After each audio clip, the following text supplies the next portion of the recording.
Indian Railways is pushing its passenger fleet to higher velocities. Important routes are already running at 130 kilometers per hour, with operators currently working to hit a target of 200. The primary barrier to this speed is built directly into the track geometry, specifically in the complex point and crossing zones where trains switch lanes. When a fast-moving carriage hits one of these legacy junctions, the passengers inside are subjected to sudden, violent side-to-side shaking. Engineers refer to this as lateral oscillation. This movement causes severe passenger discomfort and, at high enough velocities, introduces a risk of derailment. To keep the carriages safely on the rails, drivers are forced to hit the brakes and strictly limit their speed every time they pass through these intersections. Achieving a continuous 200 kilometers per hour across the network requires a complete redesign of the geometry used to switch tracks. Train stability relies on a specific angle. Straight tracks tilt inward at a 1 in 20 slope, called cant.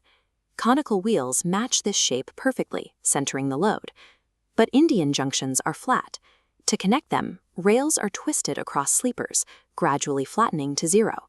That forced twist creates a structural distortion at the most mechanically complex part of the rail line.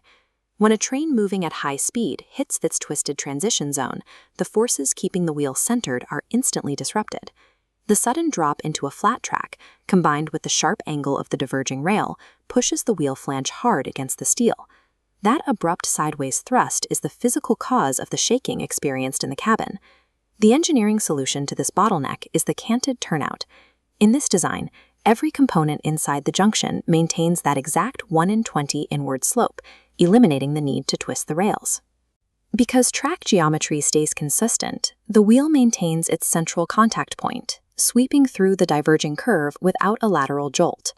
By aligning the geometry of the junction with the straightaways, engineers have found a way to maintain top speeds through track changes without sacrificing stability.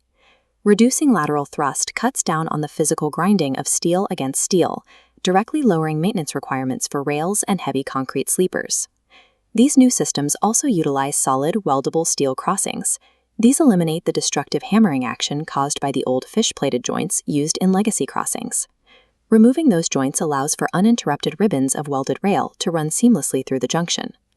While canted tracks are an established standard across European high-speed networks, installing them in India requires a rigorous program of field testing. India's rail network handles uniquely dense mixed traffic. These turnouts must support 25-ton heavy freight loads running at 100 kilometers per hour, alongside 21-ton passenger trains moving twice as fast. Successful trials are currently underway at active locations like Sasni Yard and the dedicated test track in the Northwestern Railway Zone. These trials prioritize designs that offer low life cycle costs and remain compatible with existing signaling and maintenance systems. Maintaining a consistent inward slope through a complex junction is the geometric key required to move the next generation of Indian high-speed rail.